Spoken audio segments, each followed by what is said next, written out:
walang katahimikan. At para kay Paulina, walang kasama. Pinahigi siya sa isang makitid na kama.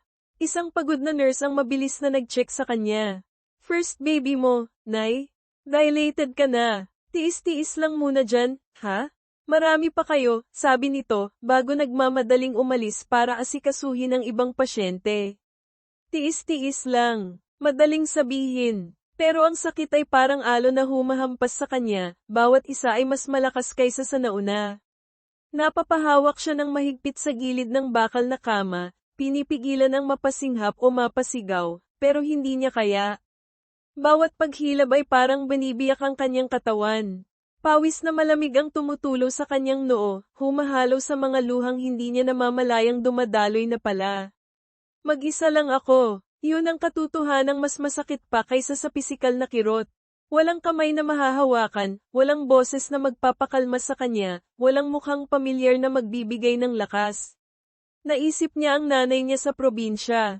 Kung alam lang nito ang pinagdadaanan niya ngayon, napapikit siya. Hindi pwedeng malaman ni nanay at tatay. Hindi sa ganitong paraan.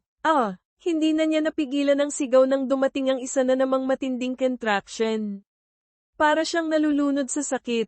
Gusto na niyang sumuko. Miss, kailangan mo ng tulong. Isang boses, lalaki, mahinahon, pero malinaw sa gitna ng ingay ng ward.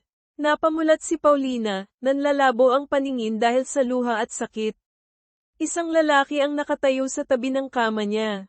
Nakasuot ito ng simpleng light blue na polo shirt at maong pants parang galing lang sa palengke o kung saan mang ordinaryong lugar. Hindi doktor. Hindi nurse. Sino siya? Anong ginagawa niya dito? Sino ka? Hirap niyang tanong sa pagitan ng mga paghinga. Hindi agad sumagot ang lalaki. Lumapit ito, at may kung anong familiar sa paraan ng pagtitig nito mga matang malalim, may bakas ng pag-aalala. Nakita kitang nag-iisa, sabi nito sa mahinang boses, sapat lang para marinig niya. Mukhang nahihirapan ka na. Gusto mo bang hawakan ko ang kamay mo? Nag-aalangan si Paulina, isang estranghero, pero ang sakit ay lumalamon na sa kanya. Wala na siyang lakas para makipagtalo o mag-isip pa. At sa mga mata nito, walang bahid ng panghuhusga, kundi isang simpleng alok ng tulong. Tumango siya, hindi makapagsalita. Agad na iniabot ng lalaki ang kamay nito. Malinis, medyo magaspang ng kaunti, pero mainit. Nang hawakan niya ito, parang may kuryenteng damaloy sa kanya, hindi kuryente ng kilig, kundi kuryente ng koneksyon. Ng suporta na hindi niya inaasahan. Hinawakan niya ito ng mahigpit, na parang ito ang tanging bagay na nag-aangklas sa kanya sa gitna ng unos ng sakit. Hinga lang, miss. Hinga ng malalim, sabi nito, ang boses ay kalmado pero may diin. Ginaya niya ito. Inhale. Exhale. Sinabayan siya nito sa paghinga, ginagabayan siya sa bawat paghilab. Nandoon lang ito sa tabi niya. Hindi nagsasalita ng marami, pero ang presensya nito ay sapat na. Kapag humahampas ng sakit, hinihigpitan niya ang hawak sa kamay nito, at hindi ito bumibitaw. Minsan, pinupunasan nito ng panyo, hindi ang panyong inabot nito sa kanya sa bar noon, pero parang kasing linis ang pawis sa noo niya. Mga simpleng gestures, pero para kay Paulina sa mga sandaling iyon, ang mga iyon ay parang himala. Maya-maya, dumating na ang nurse at isang doktor. Okay, Nay, hire na. Malapit na. Ang mga sumunod na sandali ay isang blur ng sigaw, pag-ir, at pagod. Pero sa gitna ng lahat, nanatili ang lalaki sa tabi niya, hawak pa rin ang kamay niya, bumubulong ng mga salitang pampalakas loob. Kaya mo yan. Malapit na. Isa pa. Hanggang sa isang malakas na iyak ng sanggol ang pumuno sa maliit na espasyo. Wah! Wah! Wah! Ang pinakamagandang tunog na narinig ni Paulina sa buong buhay niya. Napahigi siya sa kama, hingal na hingal, pero may ngiting namumuo sa kanyang mga labi. Naramdaman niyang bumitaw na ang lalaki sa kamay niya para bigyang daan ang mga nurse na asikasuhin ang sanggol. It's a boy. Healthy baby boy, masayang sabi ng nurse. Napaluha na naman si Paulina, pero this time, luha ng saya at relief. Anak ko, Habang inaayos siya ng nurse at nililinis ang sanggol, napatingin si Paulina sa lalaking tahimik na ngayong nakatayo sa may paanan ng kama niya, medyo lumayo ng konti para magbigay ng espasyo. Tinitigan niya ito ng maigi. Ang simpleng polo shirt, ang maong, ang medyo magulong buhok dahil siguro sa pagmamadali o pag-aalala. Pero ang mukha, ang mga mata, biglang parang may nag-click sa isip niya. Parang isang fog na biglang nawala. Ang mga matang iyon, yung lalim, yung pagiging kalmado, pamilyar. Saan niya nga ba nakita ang mga matang yan? Flashback, ang dim lights ng The Hidden Nook, ang bote ng tequila, ang sakit ng pag-iwan ni Mark, ang isang estrangherong lumapit, ang mahinahong boses, ang panyo, ang mga mata nitong nakatitig sa kanya bago siya lamunin ng antok, siya. Nanlaki ang mga mata ni Paulina, kasabay ng malakas na kabog sa dibdib niya na hindi na dahil sa labor. Siya yung lalaki sa bar. Ang estranghero. Ang ama ng anak ko. Napatitig siya sa lalaki, na ngayon ay nakatingin din sa kanya, isang maliit, nahihiyang ngiti ang nasa labi. Hindi ito ang ngiti ng isang estrangherong nagmagandang loob lang. May iba pa. May recognition din ba sa mga mata nito? Nang ay lapit ng nurse ang bagong pang-anak niyang sanggol sa kanya, binalot sa puting lampin, hindi niya maialis ang tingin sa lalaki. Ang lahat ng tanong, ang lahat ng paghahanap, ang lahat ng sakit at hiya, nagkaroon bigla ng mukha. Isang mukhang hindi niya halos maalala noon, pero ngayon ay napakalinaw sa harap niya. Congrats po, Nay, sabi ng isang nurse na nag-aayos ng gamit sa tabi niya. Aling ito sa lalaki. Sir, salamat po sa tulong nyo, ha? Buti na lang nandito kayo. Tapos, ulong ito kay Paulina, na parang chismis pero may halong pagkamangha. Alam mo ba kung sino yan, Nay? Hindi nakasagot si Paulina. Nakatitig pa rin siya sa lalaki, na ngayon ay medyo nailang sa tanong ng nurse. Sino nga ba siya? Bukod sa pagiging estranghero sa bar, bukod sa pagiging anghel na dumating sa oras ng panganganak niya, sino ba talaga siya? Ang lalaki ay ngumiti lang ng tipid sa nurse at nag-iwas ng tingin kay Paulina, na parang ayaw niyang masagot ang tanong. Jeren, mahinang sabi nito, hindi nakatingin kay Paulina kundi sa sahig. Jeren lang po, Jeren. Sa wakas, may pangalan na ang misteryo. Pero ang tanong ng nurse ay umalingaw-ngaw pa rin sa isip ni Paulina. Alam mo ba kung sino yan? May iba pa ba siyang dapat malaman tungkol kay Jeren? Bakit ganoon na lang ang reaksyon ng nurse? Naramdaman ni Paulina ang pagbilis ng tibok ng puso niya. Hindi lang dahil sa gulat ng muling pagkikita, kundi dahil sa panibagong misteryong bumabalot sa lalaking kaharap niya ngayon. Ang lalaking tumulong sa kanya sa pinaka-vulnerable niyang sandali. Ang lalaking posibleng ama ng kanyang anak. Ang gulat ay napalitan ng pag-asa na baka hindi na siya nag-iisa. Pero kasabay nito ang panibagong takot. Kung sino man si Jeren na ito, bakit siya nandito? Nagkataon lang ba ang lahat? O sinadya niya ito? At kung may iba pa siyang pagkatao, ano yun? Hawak niya ang kanyang anak sa mga braso niya, ang bunga ng isang gabing malabo sa alaala, at kaharap niya ngayon ang lalaking pinagmula ng lahat ng ito hindi na isang multo sa kanyang isipan, kundi isang taong gawa sa laman at dugo, nakatayo ilang hakbang lang mula sa kanya, sa loob ng isang maingay at magulong public hospital ward. Si Jeren. Ang pangalan ay nagrehistro sa utak ni Paulina, pero hindi nito nabawasan ang libo-libong tanong na nagsisiksikan sa isip niya. Paano siya napunta dito? Sinusundan ba niya ako? Alam ba niyang siya ang ama? Napatitig siya sa mukha ni Jeren, pilit hinahanap ang sagot sa mga mata nito. Nakita niya ang pagod, mukhang hindi rin ito nakatulog, pero nakita rin niya ang isang kakaibang kislap doon nang mapatingin ito sa sanggol na hawak niya. Isang kislap ng paghanga? O baka naman, pag-aari. Ang cute niya, mahinang sabi ni Jeren, ang tingin ay nasa sanggol pa rin. Isang maliit na ngiti ang sumilay sa labi nito, isang ngiting totoo at hindi pilit. Hindi alam ni Paulina kung anong isasagot. Ang utak niya ay tumatakbo ng mabilis, sinusubukang i-proseso ang lahat. Ang lalaking ito, na nakilala niya sa pinakamababang punto ng buhay niya, ay muling nagpakita sa isa na namang napakahalagang sandali. Coincidence ba ito? O tadhana? At bakit parang may alamang nurse tungkol sa kanya? Alam mo ba kung sino yan? Paano mo nalaman na nandito ako? Sa wakas ay naitanong ni Paulina, ang boses ay nanginginig pa rin, hindi lang dahil sa panghihina ng katawan kundi dahil na rin sa halo-halong emosyon gulat, pagtataka, kaunting takot, at isang maliit, kumikislap na pag-asa.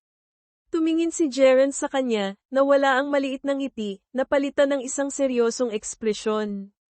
Nag-aalangan itong sumagot na parang pinipili ang mga salita. Mahabang kwento. Pero, nagkataon lang na napadaan ako sa labas ng ospital. Narinig ko ang pangalan mo sa admitting section kanina nang may tinanong akong nurse kung saan ang CR. Paulina Sandoval, di ba? Nagkataon lang? Parang napaka-imposible. Sa dinami-dami ng ospital sa Maynila, sa dinami-dami ng pasyente? Pero ano pa bang paliwanag? Nag-aalala ako noong gabing yun. Pagkatapos kitang ihatid, pagpapatuloy ni Jaren, medyo nag-iwas ng tingin. Sinubukan kitang hanapin kinabukasan, pero hindi ko na alam kung saan kita hahanapin. Ang alam ko lang, Paulina ang pangalan mo. Hinanap niya ako? Isang parte ng puso ni Paulina ang bahagyang gumaling sa narinig. Hindi pala siya basta nalang iniwan at kinalimutan. Pero bakit hindi siya nag-iwan man lang ng numero o kahit ano? Salamat sa tulong mo kanina, sabi ni Paulina, pinili na huwag munang ungkatin ang nakaraan. Ang mahalaga ngayon ay ang kasalukuyan ng anak niya, at ang lalaking ito na biglang bumalik sa buhay niya. Hindi ko alam ang gagawin ko kung wala ka. Ngumiti ulit si Jaren, mas maluwag na ngayon. Walang anuman, masaya akong nakatulong ako. Muli itong tumingin sa sanggol. Anong pangalan niya? Natigilan si Paulina. Hindi pa niya naiisip ang pangalan. Sa sobrang pag-aalala niya sa panganganak at sa hinaharap, hindi niya nabigyan ng pansin ang bagay na iyon. Hindi ko pa alam, amin niya, nahihiya. Tumango si Jaren, parang naiintindihan. He looks strong, parang fighter. Napangiti si Paulina sa sinabi nito. Oo nga, ang anak niya, isang fighter, tulad niya. Habang nag-uusap sila ng mahina, ang nurse na bumulong kanina ay lumapit ulit, may dalang mga papeles. Nginitian nito si Jaren nang makahulugan bago bumaling kay Paulina. Nay, fill-upan niyo lang po itong birth certificate form, ha? Ilagay niyo na rin po pangalan ng ama kung nandito, sabi ng nurse, sabay sulyap ulit kay Jaren. Ramdam ni Paulina ang pag-init ng kanyang pisngi. Napatingin siya kay Jaren, na halatang hindi rin komportable sa sitwasyon. Ito na, ang katotohanan. Kailangan niyang harapin ito. Pero paano? Sasabihin ba niyang si Jaren ang ama? Paano kung hindi pala? Paano kung nagkakamali lang siya ng alaala? Pero ang mga mata, hindi siya pwedeng magkamali. Ako na lang muna ang mag-fill up, sabi ni Paulina sa nurse, umiiwas ng tingin kay Jaren. Single mother po ako. Nakita niya ang bahagyang pagkunot ng noo ni Jaren sa sinabi niya, pero hindi ito umimik. Tumango lang ang nurse, kinuha ang ibang papeles, at umalis na. Naiwan na naman silang dalawa ni Jaren, kasama ang sanggol, sa gitna ng isang tensyonadong katahimikan. Paulina, panimula ni Jaren, pero pinutol ito ng pagdating ng isa pang nurse na nagsabing ililipat na si Paulina sa recovery room. Tinulungan siya ni Jaren na umupo sa wheelchair. Habang tinutulak siya nito palabas ng delivery ward, hindi mapigilan ni Paulina na isipin ang mga nangyari. Isang oras lang ang nakalipas, nag-iisa siya at halos mamatay sa sakit. Ngayon, hawak na niya ang kanyang anak, at kasama niya ang lalaking matagal na niyang sinusubukang hanapin o takasan, hindi niya alam kung alin. Ang gulat ay unti-unting napapalitan ng pag-asa. Pag-asang baka ito na ang simula ng kasagutan sa mga tanong niya. Pag-asang baka hindi na niya kailangang harapin ang lahat ng mag-isa. Pero naroon pa rin ang anino ng pagdududa. Sino ba talaga si Jaren? Bakit tila may hiwagang bumabalot sa kanya, kahit na simpleng polo at maong lang ang suot niya? Bakit parang kilalang kilala siya ng nurse? Ang dating pakiramdam ng pagiging sawi at mag-isa ay nabawasan, pero napalitan ito ng panibagong komplikasyon. Ang muling pagkikita nila ay hindi lang basta reunion, ito ay isang twist ng tadhana na nagbukas ng panibagong kabanata sa buhay niyang magulo na. At sa kabanatang ito, si Jaren ang bida, isang bidang prinsipe na nakabihis pangkaraniwan, na nagpakita sa oras ng kanyang pinakamatinding pangangailangan. Ang tanong na lang ay, ano ang susunod na mangyayari ngayong nag-cross na muli ang kanilang mga landas? Hindi niya alam, si Jaren pala ay si Prince Mackenzie Jaren Wilford, ang nakatirang incognito sa Isla Verano. Ang sikretong ito ay nananatiling nakatago, nag-aabang ng tamang, o maling, pagkakataon para mabunyag. Nailipat si Paulina sa isang mas tahimik, kahit papaano, na bahagi ng ospital ang semi-private recovery room na binayaran niya gamit ang natitira niyang ipon, kapalit ng kaunting privacy na desperado niyang kailangan ngayon. Mahimbing na natutulog ang kanyang bagong silang na anak sa maliit na crib sa tabi ng kanyang kama.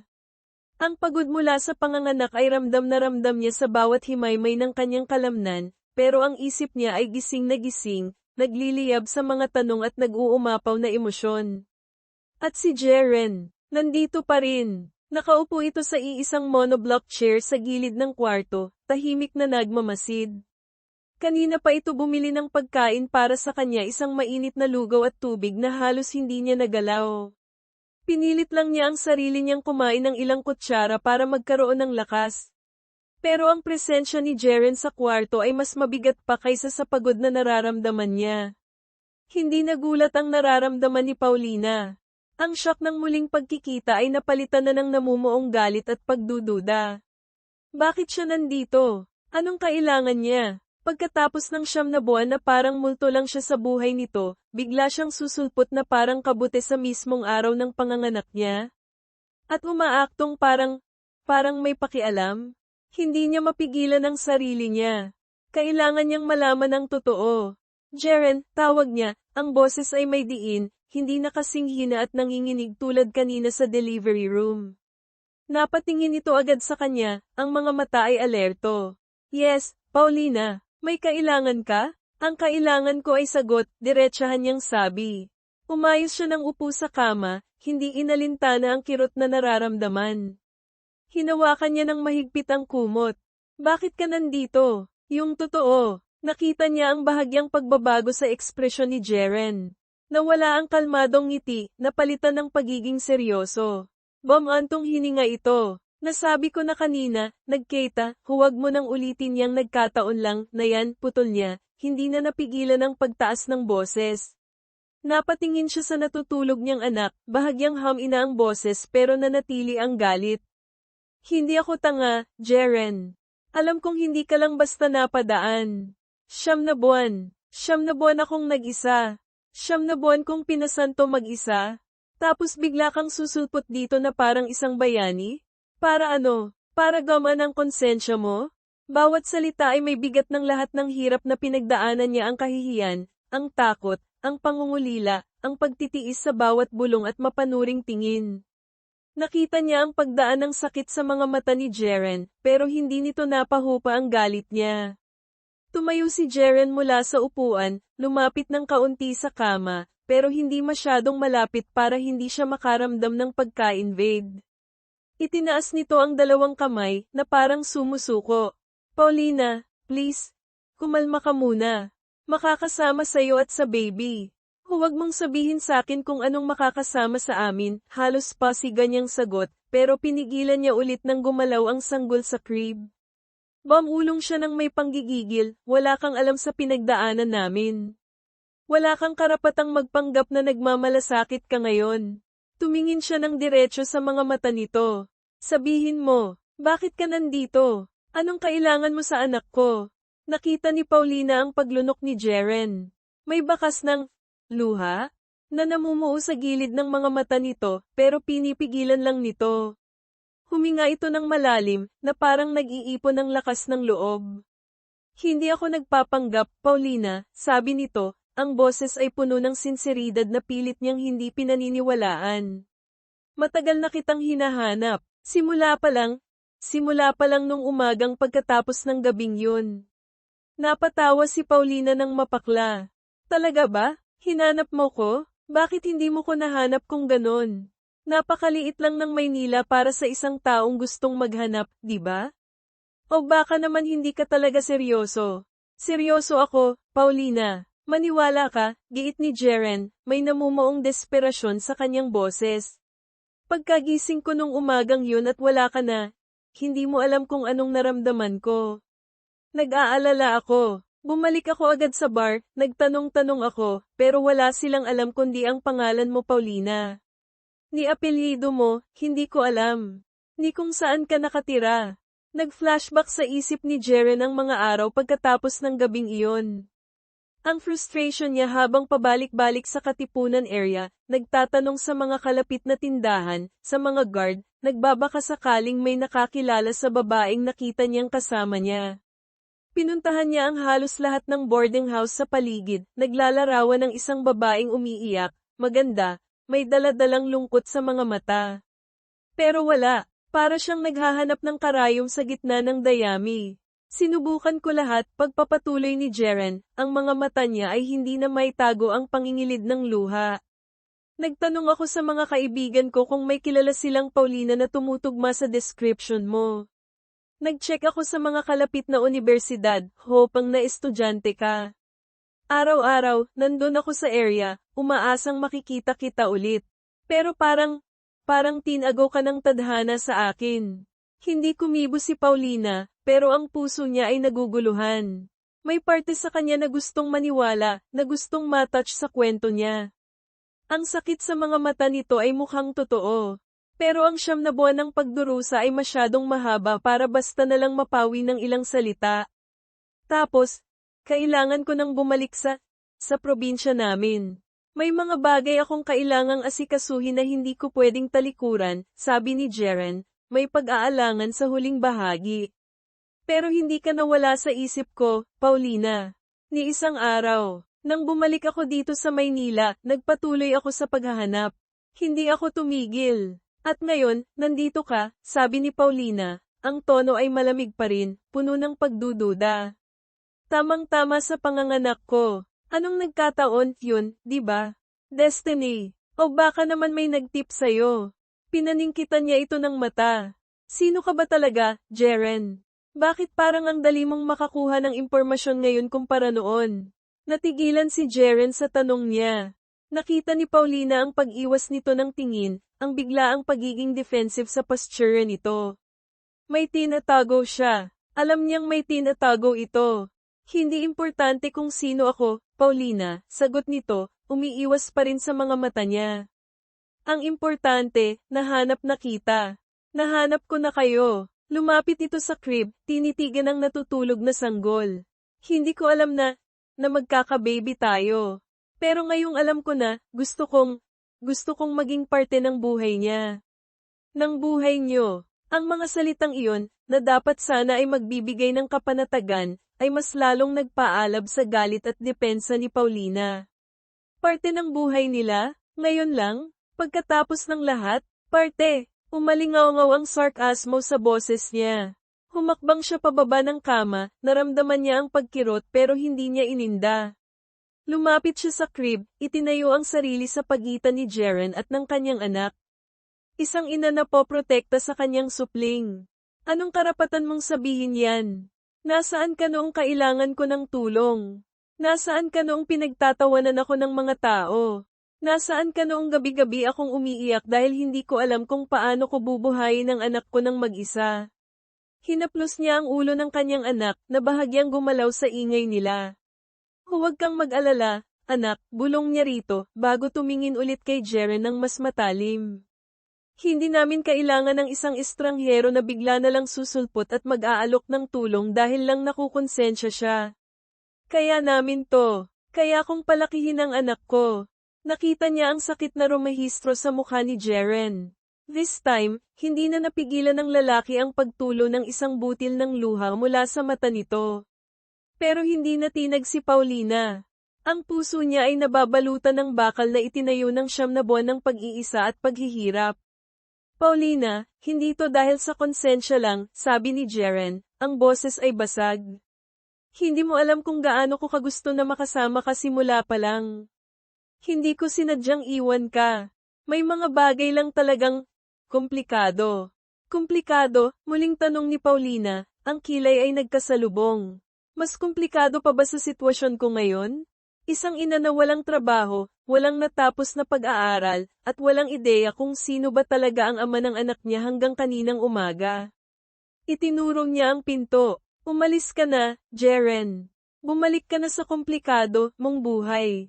Hayaan mo na kami. Natigilan si Jeren. Ang sakit sa mga mata nito ay napalitan ng pagkagulat at hindi makapaniwalang tingin. Para siyang sinampal ng mga salita ni Paulina. Paulina, sinubukan niyang humakbang palapit pero umatras si Paulina, lalong niyakap ng mahigpit ang hangin sa pagitan niya at ng crib ng anak niya. Sinabi ko, umalis ka na, diin niya, ang boses ay nanginginig na sa pinaghalong galit at pagod. Hindi ka namin kailangan dito. Hindi kita kailangan. Ang mga huling salita ay tumama kay Jeren na parang bala. Nakatayo lang ito doon, hindi makagalaw, hindi makapagsalita. Ang mukha niya ay larawan ng isang taong winasak ang puso. Ang mga luhang kanina pa niya pinipigilan ay malaya ng damaloy ngayon. Tumalikod si Paulina, ayaw niyang makita ang epekto ng mga salita niya. Ayaw niyang makonsensya. Ayaw niyang bumigay. Kailangan niyang maging matatag para sa anak niya. Humarap siya sa bintana, kahit wala naman siyang tinitingnan doon. Narinig niya ang mahinang paghikbi mula sa likuran niya, na sinundan ng mabibigat na mga hakbang papalayo. Narinig niya ang pagbukas at pagsara ng pinto. Nang marinig niya ang pagsara ng pinto, doon lang siya napahawak sa dibdib niya. Kasabay ng pagkawala ni Jeren sa kwarto ay ang pagbuhos na naman ng kanyang mga luha. Galit siya, oo, pero nasasaktan din siya. Nasasaktan siyang itaboy ang taong maaaring sagot sa mga tanong niya, ang taong nagpakita ng sinseridad sa mga mata nito, kahit gaano pa niya ito pilit itanggi. Pero mas nanaig ang takot at ang pangangailangan niyang protektahan ang sarili niya at ang kanyang anak mula sa posibleng panibagong sakit. Ano nga bang alam niya kay Jeren? Isa lang siyang estranghero na may komplikadong buhay. Paano kung totoong ang hinanap siya nito? Paano kung totoo ang mga luha nito? Napaupo siya sa gilid ng kama, ang tingin ay blanko, nakatitig sa kawalan. Iniwan niya si Jeren na stunned at umiiyak sa labas. Pero sa loob niya, pakiramdam niya, siya rin ay stunned at durog. Itinaboy niya ang posibleng ama ng kanyang anak. Tama ba ang ginawa niya? O isa na naman itong desisyon na pagsisisihan niya? Ang galit at pagdududa ay nag-uumapaw pa rin, pero ngayon, may hamalong kirot ng pagsisisi at lalong lumalalim na kalituhan. Ano na ngayon? Ilang araw na ang lumipas mula nang makalabas si Paulina sa ospital. Ang maliit niyang kwarto sa boarding house ay mas sumikip pa ngayon dahil sa mga gamit ng sanggol, isang munting crib na pinahiram lang ng isang dating boarder, mga nakatuping lampin, at iilang bote ng gatas. Pinangalanan niyang Ezra ang kanyang anak, isang pangalang nangangahulugang, tulong, o helper, dahil sa kabila ng lahat, ang batang ito ang nagbibigay sa kanya ng lakas at dahilan para lumaban. Pisikal na nagpapagaling si Paulina, pero ang isip at puso niya ay magulo pa rin. Ang imahe ni Jeren na umiiyak habang pinapalayas niya ay pabalik-balik sa isip niya, kasabay ng mga masasakit na salitang binitawan niya. May kaunting kirot ng pagsisisi, pero mabilis itong natatabunan ng galit at pagdududa na itinanim ng 9 na buwan ng pag-iisa. Tama lang yun, sabi niya sa sarili. Kailangan kong protektahan ang anak ko. Pero hindi niya may kakailaang pagkalito. Ang paliwanag ni Jeren, ang mga luha nito, parang totoo. Pero bakit hindi siya nito nahanap noon kung gusto talaga? Ano ang komplikadong bagay na sinasabi nito? Ang mga tanong ay parang mga bubuyog na umiikot sa ulo niya, hindi siya pinapatahimik. Isang hapon, habang pinapadede niya si Ezra, kumatok sa pinto niya si Aling Nena. Paulina, iya, may bisita ka. Ninang Lucy mo raw. Si Ninang Lucy, ang matalik na kaibigan ng nanay niya na naninirahan din dito sa Maynila. Isa siya sa iilang taong pinadalhan ng balita ng nanay niya para kamustahin si Paulina, bagamat hindi alam ng mga magulang niya ang buong katotohanan tungkol sa pagbubuntis niya. Siguro'y nabalitaan na ni Ninang Lucy ang tungkol sa panganganak niya mula kay Aling Nena. Pinatuloy niya ito. Si Ninang Lucy ay isang mabait at medyo makalumang babae na nasa late 50s, may malambing na ngiti at laging may dalang pasalubong. Ngayon, may dala itong bayong na puno ng prutas at isang maliit na paper bag. Ay, Iya, kamusta ka na? Nako, ang apo ko, tuwang-tuwang sabi ni Ninang Lucy nang makita si Ezra.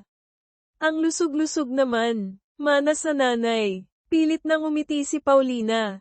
Salamat po sa pagdalaw, Ninang. Habang inaayos ni Ninang Lucy ang mga prutas sa maliit na mesa, biglang tumunog ang cellphone nito. Ay, sandali lang, Iya, ha? Importante to. Lumayo ito ng kaunti, tumalikod, at sinagot ang tawag sa medyo mahinang boses, pero sapat lang para marinig ni Paulina ang ilang mga salita dahil sa manipis na pader ng kwarto. Opo, mahal na Reyna. Opo, nandito pa rin po siya sa Maynila. Hindi ko pa po nakakausap ng masinsinan. Opo, mukhang seryoso po talaga siya sa pamumuhay dito. Hay, itong si Prinsipe Jeren talaga, kung ano-anong pinasok. Hindi naman po sa nagre-rebelde, pero, alam nyo na po, Isla Verano. Opo, sige po. Ibabalita ko po kayo agad. Salamat po, mahal na Reyna. Mahal na Reyna, Prinsipe Jeren, Isla Verano, nanlaki ang mga mata ni Paulina. Ang mga salitang narinig niya ay parang mga piraso ng puzzle na hindi niya alam kung saan ilalagay. Jeren, si Jeren na kilala niya? Prinsipe? Imposible. Guni-guni lang ba niya yon? Baka ibang Jeren ang tinutukoy. Pero ang pangalan, pagkatapos ng tawag, bumalik si Ninang Lucy sa kanya. Medyo aligaga ang itsura pero pilit pa ring ngumingiti. Pasensya ka na, Iya. Trabaho lang. Kinuha nito ang paper bag na dala. Nga pala, may dala akong mga lumang magazine dito. Alam mo na, pampalipas oras mo habang nagpapagaling. Baka maisipan mong magbasa. Inilapag nito ang ilang mga lumang women's magazines sa ibabaw ng aparador. Kinuha ni Paulina ang isa para magpasalamat, isang local magazine na mukhang ilang taon na ang tanda.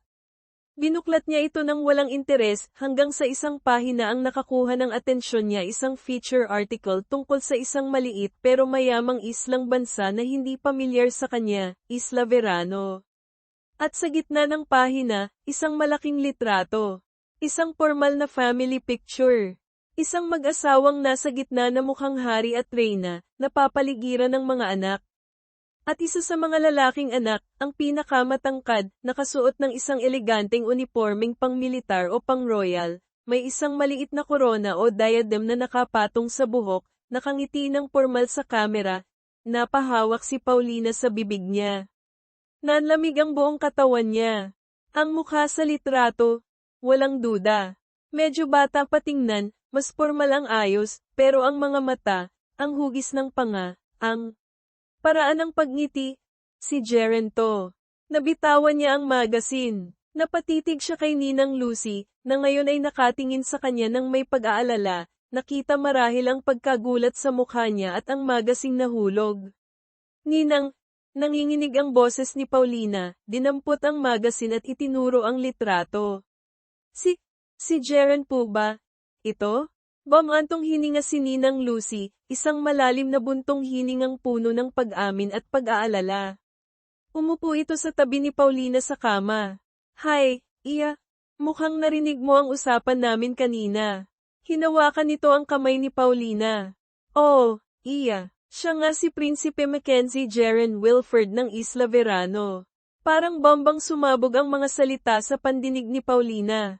Prinsipe, totoo nga. Hindi lang siya simpleng Jeren.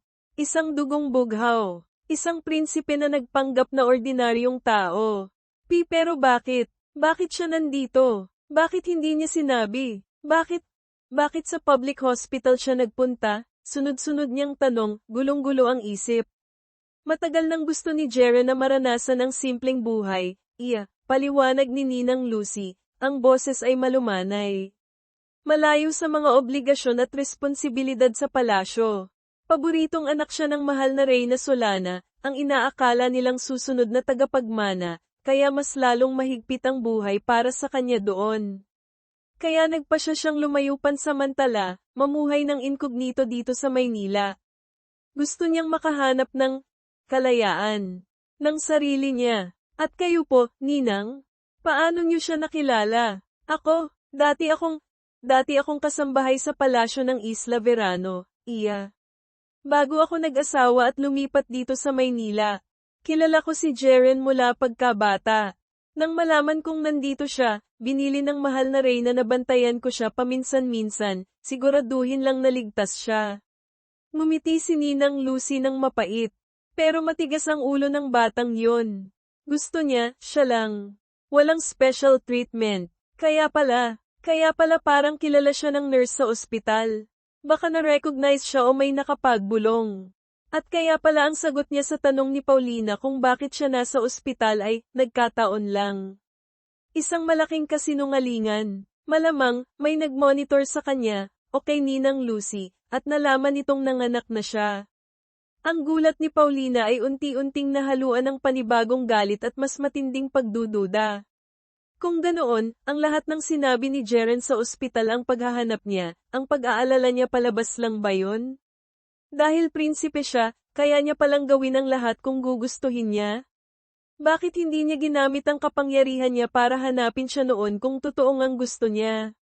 Ano ang totoo? Ang isiping ang lalaking nakasama niya sa isang gabing puno ng kahinaan ay hindi lang basta estranghero kundi isang prinsipe ay nakakalula. At ang isiping ang ama ng kanyang anak ay isang tagapagmana ng trono, mas nakakatakot. Totoo bang mahal siya nito? O baka naman ang paglapit ni Jeren ngayon ay hindi dahil sa pagmamahal, kundi dahil sa responsibilidad. O mas malala pa, baka kukunin lang nito si Ezra dahil ito ay isang potensyal na tagapagmana, isang dugong maharlika. Baka siya, si Paulina, ay isa lang malaking kahihiyan sa royal family nila. Isang commoner na nabuntis ng prinsipe? Isang iskandalong kailangang itago o tanggalin. Ang pagkalito ay naging takot. Takot para sa sarili niya, pero higit sa lahat, takot para kay Ezra. Pagkaalis ni Ninang Lucy, na nangakong hindi muna magsusumbong sa reyna tungkol kay Ezra, dahil mukhang nahabag din ito sa kalagayan ni Paulina, naiwan si Paulina na lutang. Yakap niya si Ezra, tinititigan ang mga munting daliri nito, ang tulog na mukha. Anak ng isang prinsipe, parang eksena sa isang fairy tale, pero sa kaso niya, parang bangungot. Kinagabihan, hindi siya mapakali. Sumilip siya sa bintana ng kanyang kwarto na nakatanaw sa eskinita sa labas. At doon, sa ilalim ng poste ng ilaw, nakita niya siya. Si Jeren. Nakatayo lang doon, nakasandal sa pader, nakatingin sa direksyon ng boarding house nila. Nakasuot pa rin ng simpleng t-shirt at pantalon. Walang bakas ng pagiging prinsipe. Mukha lang siyang ordinaryong lalaking nag-aalala o nagbabantay. Maya-maya, may lumapit ditong isang lalaking nakaitim na suit, mukhang bodyguard, may iniabot na paper bag, tapos ay mabilis na umalis. Tiningnan ni Jeren ang laman ng paper bag, mukhang pagkain o gamit, pagkatapos ay maingat niya itong inilapag malapit sa gate ng boarding house, sa lugar na madaling makita pero hindi halatang para sa kanya. Pagkatapos, tumingin ulit ito sa bintana ni Paulina, hindi niya alam kung nakita siya nito sa dilim. Nagtagal ng ilang segundo, bago malungkot na tumalikod at naglakad papalayo. Napatikip si Paulina sa bibig, pinipigilan ng hikbi. Nakita niya ang lungkot sa mga mata nito kahit mula sa malayo. Nakita niya ang pag-aalala, pero ang imahe nito sa lumang magazine, ang titulong, Prinsipe, ang mga kasinungalingang posibleng sinabi nito, mas nangingibabaw ang mga iyon. Pinulot ni Aling Nena ang paper bag kinabukasan at iniabot sa kanya. Laman noon ay mga delatang gatas para kay Ezra, mga bitamina para sa kanya, at ilang piraso ng tinapay. Walang note, walang pangalan, pero alam niyang galing iyon kay Jeren. Imbes na gama ng loob niya, mas lalo lang siyang nalito. Ang Jeren na nag-iwan ng mga ito ay ang Jeren na nag-aalala, ang Jeren na tumulong sa kanya sa ospital. Pero ang Prinsipe Jeren Wilford ay ibang tao, isang taong nababalot ng sekreto, posibleng kasinungalingan, at isang mundong napakalayo sa simpleng buhay niya. Naiiyak siya habang pinagmamasdan si Jeren mula sa malayo ng sumunod na gabi, na nakatayo na naman doon. Umiiyak siya sa gulat, sa pagkalito, sa takot. Sino ba talaga si Jeren? Ang prinsipe o ang simpleng lalaking tumulong sa kanya? At alin sa dalawang yun ang totoo? Alin ang dapat niyang paniwalaan? Ang pag-ibig ba nito ay totoo, o isa lang siyang malaking pagkakamali at kahihiyan na kailangang itama ng isang prinsipe? Ang tanong ay paulit-ulit na umiikot sa isip niya, walang malinaw na sagot, nag-iiwan sa kanya sa isang estado ng mas matinding pagkalito at gulat.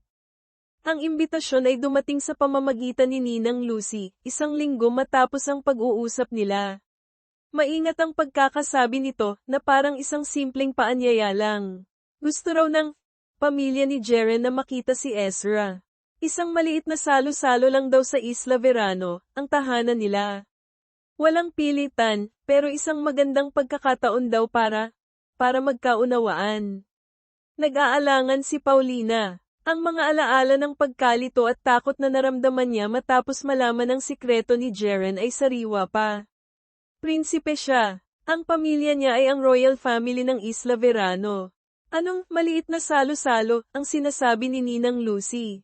Pero sa kabilang banda, ito ang pamilya ng ama ni Ezra.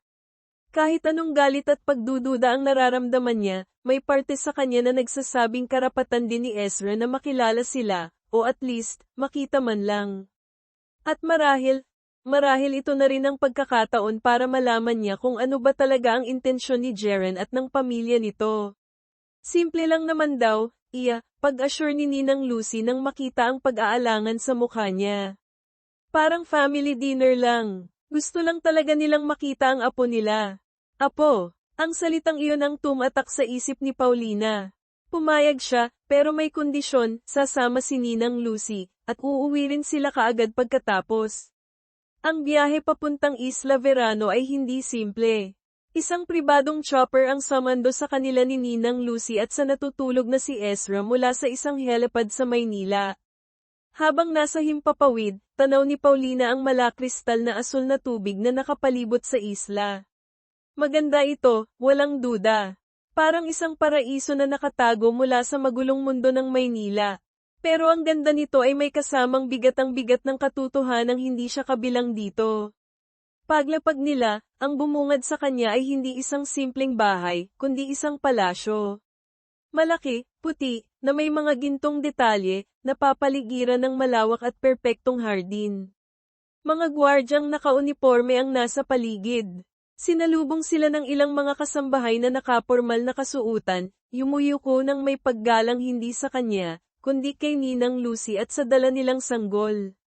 Nako, Ninang, sabi niyo simple lang, kinakabahang bulong ni Paulina habang pinapayungan sila papasok ng palasyo. Nakasuot lang siya ng isang simpleng light pink na bestida na binili niya sa ukay-ukay para may maisuot na medyo disente, at flat sandals. Pakiramdam niya ay isa siyang basang sisiw na napadpad sa isang kawan ng mga mag-agarang pabo. Pasensya na, Iya. Ito na yata ang simple para sa kanila, sagot ni Ninang Lucy, halata rin ang kaba sa boses. Dinala sila sa isang napakalaking hall. Hindi ito family dinner. Isa itong grandeng pagtitipon. Lalaki at babaeng naka-eleganteng mga gown at barong ang nagkalat, may hawak na mga kopeta ng champagne, nag-uusap at nagtatawanan sa mahihinang boses. May orkestra na tumutugtog sa isang sulok. Lahat ng mata ay napatingin sa kanila pagpasok, mga matang mapanuri, nagtataka, ang iba ay may halong pagkamuhi. Naramdaman ni Paulina ang pag-init ng kanyang pisngi. Gusto niyang tumakbo palabas, hilahin si Ninang Lucy at si Ezra, at bumalik sa Maynila. Anong meron, Ninang? Tanong niya, halos pabulong. Bago pa makasagot si Ninang Lucy, lumapit sa kanila ang isang babaeng nasa edad na, balingkinitan ang katawan, may malamig pero eleganteng tindig, at mga matang kamukhang kamukha ni Jeren. Nakasuot ito ng isang nagniningning na silver gown at isang tiara. Ito marahil si Queen Solana, ang ina ni Jeren. So, you must be Paulina, sabi nito, ang boses ay kalmado pero walang init. Tumingin ito kay Ezra na karga ni Ninang Lucy. And this is the child. Walang emosyon ang pagkakasabi nito. Hindi galit, hindi masaya.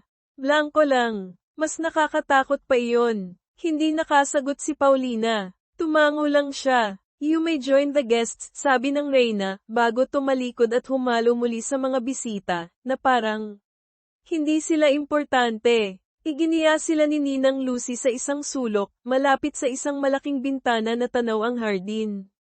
Hayaan mo na sila, Iya. Ang importante, nandito tayo para kay Ezra, bulong ni Ninang Lucy, sinusubukang pag-aanin ang loob niya. Pero hindi mapakali si Paulina. Ramdam niya ang mga sulyap. Naririnig niya ang mga bulungan, kahit hindi niya maintindihan lahat. Siya ba yung babae? Kawawa naman si Princess Ariana. Ano kayang gagawin ng palasyo? Engagement announcement daw ni Prince Jeren tonight, arranged marriage with the daughter of Duque Armand. Engagement? Arranged marriage? Parang may sumuntok sa dibdib ni Paulina. Kaya ba siya pinapunta dito? Para ipamukha sa kanya na hanggang dito lang siya?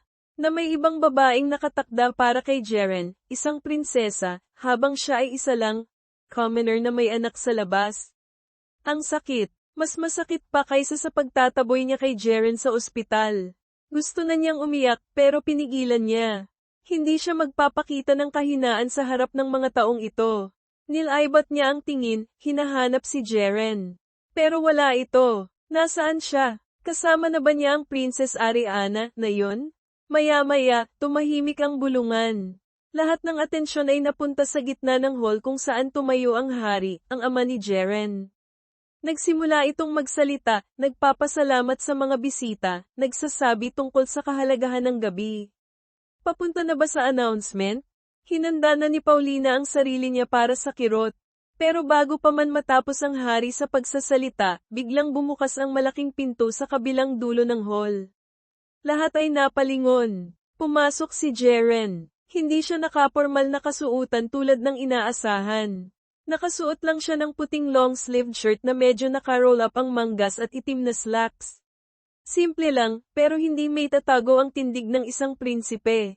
Pero hindi ang damit niya ang nakakuha ng atensyon ng lahat.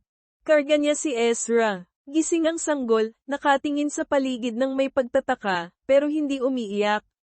Mukhang komportable ito sa mga braso ni Jeren. Narinig ni Paulina ang mga bulungan na naging malakas na usapan. Mga gasp, mga hindi makapaniwalang tingin. Paano napunta si Ezra kay Jeren? Kanina lang ay karga ito ni Ninang Lucy. Napatingin siya kay Ninang Lucy na ngayon ay nakangiti lang sa kanya ng makahulugan. Linano ba nila ito? Si Jeren, hindi pinansin ang reaksyon ng mga tao. Ang mga mata niya ay diretso lang na nakatingin sa isang direksyon kay Paulina. Naglakad ito papalapit sa kanya, bawat hakbang ay may bigat at determinasyon. Ang mga bisita ay automatikong naghihiwalay para bigyan siya ng daan, na parang si Moses na hinahati ang dagat. Huminto si Jeren sa harap mismo ni Paulina. Ang mga mata nito ay puno ng emosyon, pagmamahal, pagsisisi, determinasyon, at isang klase ng tapang na hindi niya nakita noon. Tumingin ito kay Ezra, tapos ay ibinalik ang tingin kay Paulina. Paulina, sabi nito, ang boses ay malinaw at umalingaw sa katahimikan ng hall. Alam kong marami akong pagkakamali. Alam kong nasaktan kita. Tinago ko kung sino talaga ako. Iniwan kita nang hindi mo alam kung babalik pa ako. At para doon, humihingi ako ng tawad. Nakatitig lang si Paulina, hindi makapagsalita, ang puso niya ay kumakarera na parang F1 car. Ano to? Anong ginagawa niya? Pero ang pagmamahal ko sa'yo, simula pa lang nung gabing nagkita tayo sa bar. Totoo yun, pagpapatuloy ni Jeren, may namumuong luha sa mga mata nito, pero this time, hindi luha ng sakit, kundi luha ng sinseridad. At ang batang ito, tumingin ito kay Ezra ng may pagmamahal.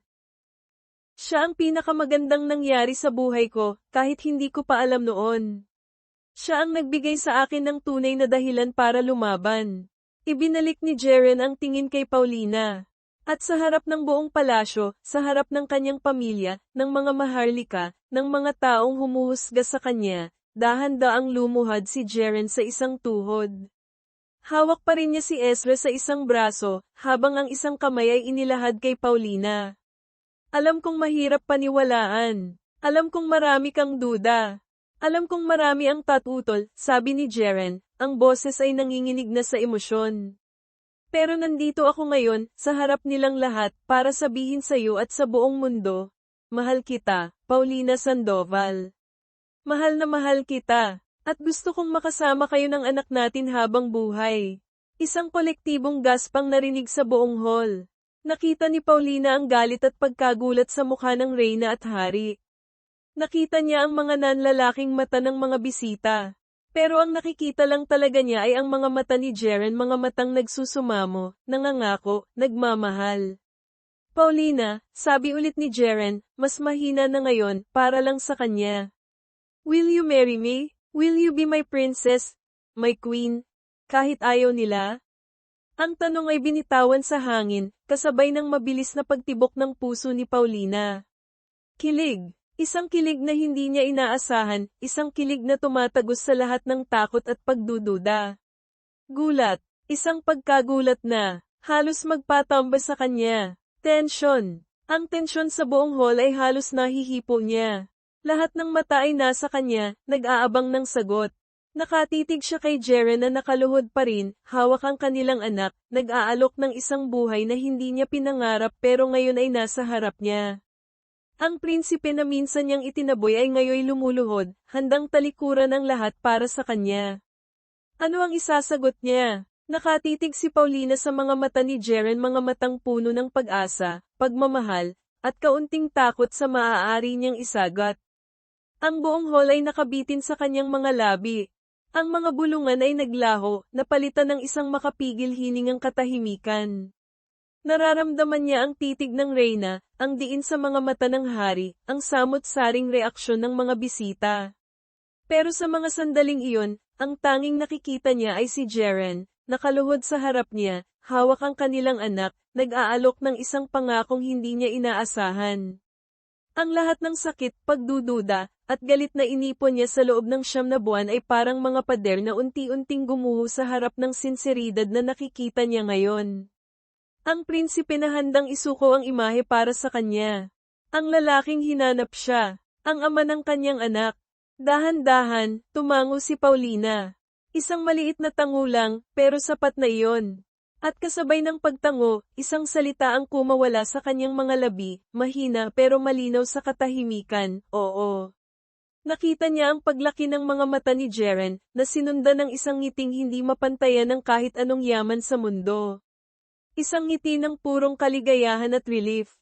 Tumayo ito, maingat pa ring karga si Ezra, at niyakap siya ng mahigpit.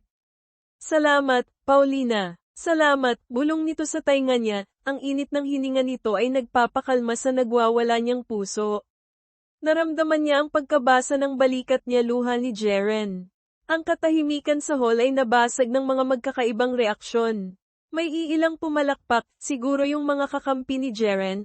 May mga nanatiling tulala, at may mga halatang hindi natutuwa, lalo na ang hari at reyna.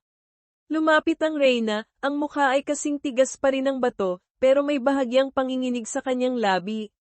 Jaren, this is unacceptable, malamig na sabi nito, pero hindi kasing lakas para marinig ng lahat. Ito ang desisyon ko, ina, matatag na sagot ni Jaren, hawak pa rin si Paulina sa baywang. Si Paulina ang mahal ko, at si Ezra ang anak ko. Sila ang pamilya ko. Walang nagawa ang reyna kundi tumalikod ng may pagtitimpi. Ang hari naman ay blanko lang ang ekspresyon, mahirap basahin. Ang gabing iyon ay natapos ng may tensyon, pero para kay Paulina at Jaren, iyon ang simula. Ang mga sumunod na buwan ay hindi naging madali. Totoo ang sinabi ni Jaren, marami ang tumutol, lalo na sa loob ng palasyo. Naramdaman ni Paulina ang malamig na pakikitungo ng ilang mga kamag-anak at miyembro ng korte. Sinubukan siyang turuan ng mga royal protocols, ng tamang pagkilos, pananamit, at pananalita ng isang magiging prinsesa. Nakakapagod, nakakasakal minsan. May mga araw na gusto na niyang bumalik sa simple niyang buhay sa Maynila. Pero hindi siya iniwan ni Jaren. Lagi itong nasa tabi niya, ipinagtatanggol siya sa mga kritiko, pinapaalala sa kanya kung bakit sila lumalaban. At higit sa lahat, nariyan si Ezra, ang kanyang munting anghel, na sa bawat ngiti at tawa ay nagbibigay sa kanya ng lakas. Hindi sinubukan ni Paulina na maging isang taong hindi siya. Oo, natutunan niya ang ilang mga tuntunin, pero nanatili siyang simple, mabait, at mapagmahal lalo na kay Ezra. At ito ang unti-unting napansin ng mga tao sa palasyo, lalo na ng mga ordinaryong staff na nakakasalamuha niya araw-araw. Nakita nila ang kanyang kabutihan, ang pagiging maalaga niya hindi lang kay Ezra kundi pati na rin sa kanila. Isang hapon, habang nasa hardin siya at pinapasil si Ezra sa stroller, nilapitan siya ni Queen Solana. Kinabahan si Paulina. Bihira silang mag-usap, at kapag nag-uusap man, laging formal at malamig. Umupo ang Reyna sa isang bench malapit sa kanya, tahimik na pinagmamasdan si Ezra na tuwang-tuwang pinipitas ang maliliit na bulaklak. "He looks happy here," sabi ng Reyna, ang boses ay mas mahina kaysa dati. "Opo, mahal na Reyna," magalang na sagot ni Paulina. Mahilig po siya sa labas. Nagkaroon ng ilang sandaling katahimikan. Akala ni Paulina ay aalis na ang Reyna, pero nagsalita itong muli. "Alam mo, Paulina," sabi nito, nakatingin pa rin kay Ezra. "Noong una, hindi ko matanggap. Isang ina ang laging gustong protektahan ng kanyang anak mula sa sakit at sa mga pagkakamaling sa tingin niya ay magpapahamak dito." Tumingin ito kay Paulina, pero nakikita ko kung paano kanya tinitingnan. Itinuro nito si Ezra. At nakikita ko kung paano ka tinitingnan ng anak ko, si Jeren. May mga bagay na hindi kayang diktahan ng dugo o ng titulo. Bumantong hininga ito. "You are a good mother, Paulina. At nakikita kong mahal mo talaga ang anak ko." Natigilan si Paulina. Hindi niya inaasahan ang mga salitang iyon. Mula sa Reyna, may namuong luha sa kanyang mga mata. "Salamat po, mahal na Reyna." Ngumiti ang Reyna, isang maliit pero totoong ngiti. "Solana, just call me Solana when we are alone." Iyon ang simula ng unti-unting pagbabago. Hindi ito naging madali, pero ang yelo sa pagitan ni Paulina at ng pamilya ni Jeren ay nagsimulang matuno. Nakita nila ang katatagan ni Paulina, ang kanyang pagmamahal kay Jeren at Ezra, at ang kanyang pagiging totoo sa sarili sa kabila ng lahat ng pressure. Makalipas ang isang taon mula nang mangyari ang proposal, isang simple at pribadong kasal ang naganap sa maliit na kapilya sa loob ng palasyo, dinaluhan lamang ng pinakamalalapit na pamilya at kaibigan, kasama si Ninang Lucy. Ito ang gusto ni Paulina, hindi magarbo, kundi makabuluhan. At nirespeto iyon ni Jeren at ng pamilya nito. Hindi nagtagal, biniyayaan muli sila. This time, kambal isang lalaki at isang babae. Ang pagdating ng kambal ang tila tuluyang nagpatibay sa kanilang pamilya at nagpahupa sa anumang natitirang pagtutol mula sa korte. Ang palasyo ay napuno ng tawa at iyakan ng mga bata. Kasunod nito ay ang formal na pagkilala kay Paulina. Isang public coronation ang idinaos kung saan siya ay formal na ipinakilala bilang asawa ng prinsipe, ang prinsesa ng Isla Verano.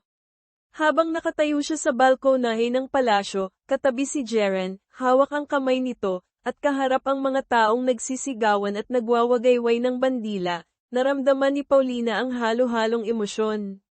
May kaba, pero mayroon ding bagong kumpiyansa. Tumingin siya kay Jeren, nang umiti sa kanya ng buong pagmamahal. Tumingin siya sa kanyang pamilya kina Solana at sa hari, na ngayon ay nakangiti na rin sa kanya ng may pagtanggap. Tumingin siya sa kanyang mga anak na masayang kumakawi mula sa loob. Ito na ang buhay niya ngayon. Hindi madali, pero masaya. Ang buhay nila bilang mag-asawa ay isang balancing act. May mga royal duties si Jeren na kailangan niyang gampanan, mga meeting, mga state functions. Si Paulina naman, sa halip na magmukmak lang sa palasyo, ay piniling gamitin ang kanyang posisyon para tumulong. Nagsimula siya ng maliliit na proyekto sa komunidad, tumutulong sa mga daycare center at mga programa para sa mga ina na katulad niya noon mag-isang nagtataguyod ng anak. Nakita ng mga tao ng Isla Verano ang kanyang puso. Pero sa kabila ng kanilang mga titulo at responsibilidad, siniguro nilang manatiling simple ang kanilang pamilya. Madalas, makikita silang namamasyal sa dalampasigan, naglalaro kasama ang tatlong anak nila si Ezra, at ang kambal na sina Leo at Luna. Minsan, nagluluto si Paulina ng mga paboritong Pinoy dishes ni Jeren, at kumakain silang nakakamay sa kanilang pribadong hardin. Paminsan-minsan, bumibisita sila sa Maynila, hindi na naka-chopper kundi sumasakay sa ordinaryong eroplano, at oo, minsan ay sumasakay pa rin sila ng jeepney, para ipaalala sa kanilang mga sarili at sa kanilang mga anak kung saan sila nanggaling at ang kahalagahan ng pagiging mapagkumbaba. Isang dapit hapon, habang papalubog ang araw at nagpipinta ng kahel at rosas na kulay sa kalangitan ng Isla Verano, nakaupo sina Paulina at Jeren sa buhanginan, pinapanood ang kanilang tatlong anak na naghahabulan malapit sa tubig. Ang tawa ni Ezra, na ngayon ay isa ng bibong batang lalaki, ay humahalo sa mga maliliit na hiyaw ni Leo at Luna. Naaalala mo pa ba yung unang gabi nating nagkita? Tanong ni Paulina, isinandal ang ulo sa balikat ni Jeren. Ngumiti si Jeren, hinaplos ang buhok niya. Paano ko makakalimutan? Ikaw, basang-basa ng ulan, umiiyak dahil sa gagong ex mo, tapos umorder ng isang bote ng tequila. Mahinang hinampes ni Paulina ang dibdib nito.